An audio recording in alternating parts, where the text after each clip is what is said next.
when I'm on the road.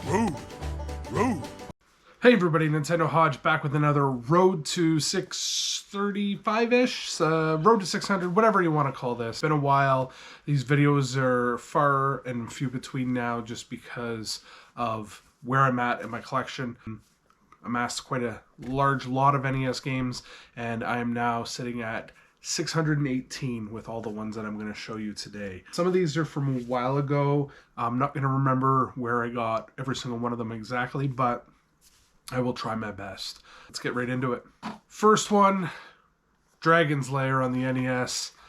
I hate this game. So difficult. Insta-deaths. And the movement of the character is so horrible. I think I picked this one up from We Got Games. I believe they had it at the store and I picked it up there. But yeah, not a very good game. Stick with the arcade. And even then, I'm not a big fan of that one.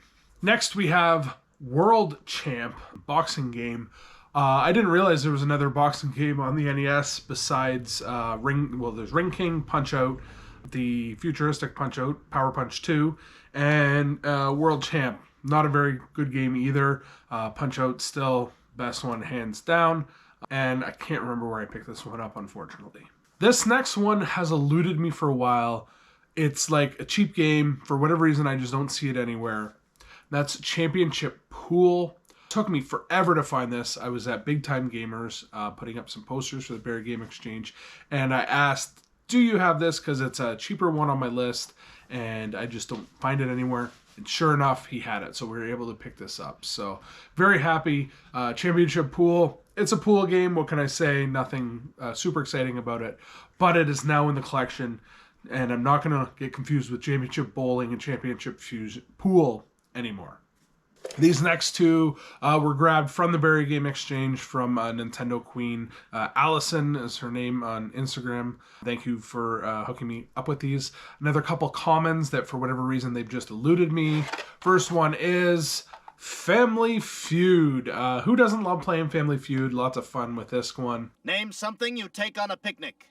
A blanket. Potato salad. Yeah, good. Wow. Did Lewis? Okay, we're gonna go with potato salad. Show me potato salad.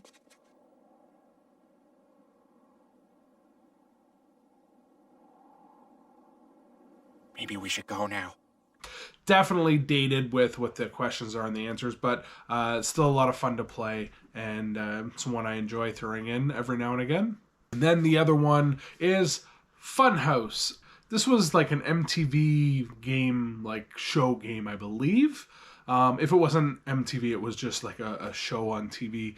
We didn't really get it in Canada. I remember seeing it on my uncle's satellite dish every now and again. It would be so neat and cool to me because I'd never seen it. But yeah, Funhouse, yeah, it's okay.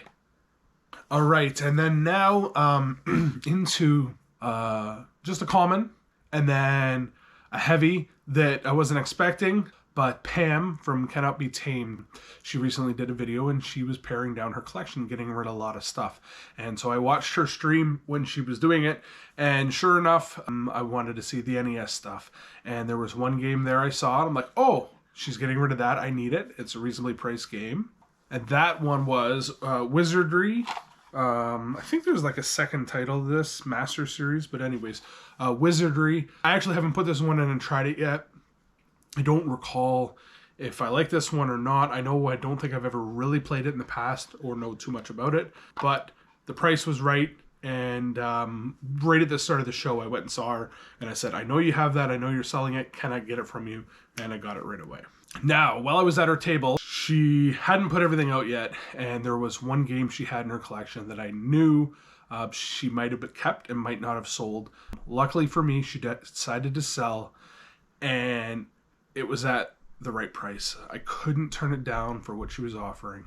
So adding to the collection,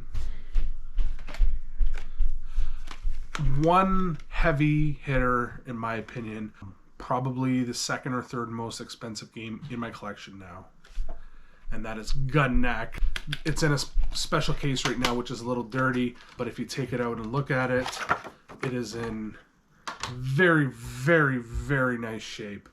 Very good condition. Thank you, Pam. I mean, you're happy you got the money out of it that you wanted.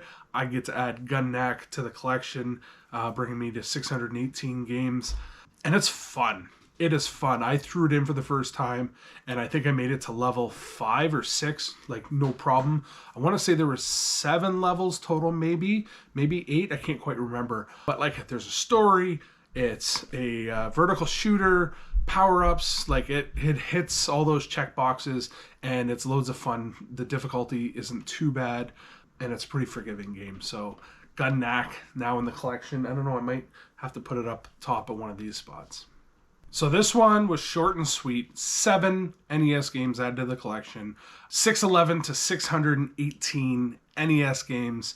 Well past the 600 mark now. Knack is in the collection now. Very excited. And in a couple weeks, I'm heading to PRGE. I'm very excited. I've never been. Myself, James, RetroPixel from the Cartridge Club are flying in. And we're meeting up with the Q-Dogs, Eric and Melissa. Thank you very much for being some hosts for us. And then I know Ryan, it's Rocket Sauce, is also coming from the Cartridge Club. I'm not sure who else is coming from the Cartridge Club, but we're all going to get to hang out for the weekend. Get to go to PRGE and check out some new vendors there. See what I can find, see what I can add to the collection for my NES.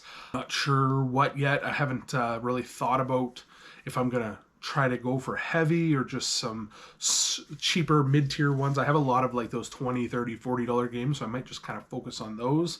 But who knows, if there is a pricier game that kind of hits me in the right spot where I know it's a good deal, I might have to grab it.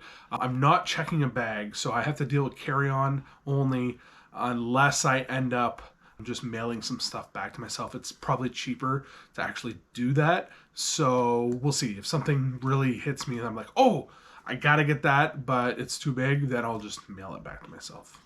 All right, that is it for this one. Thanks for watching, and we'll see everybody in the next video.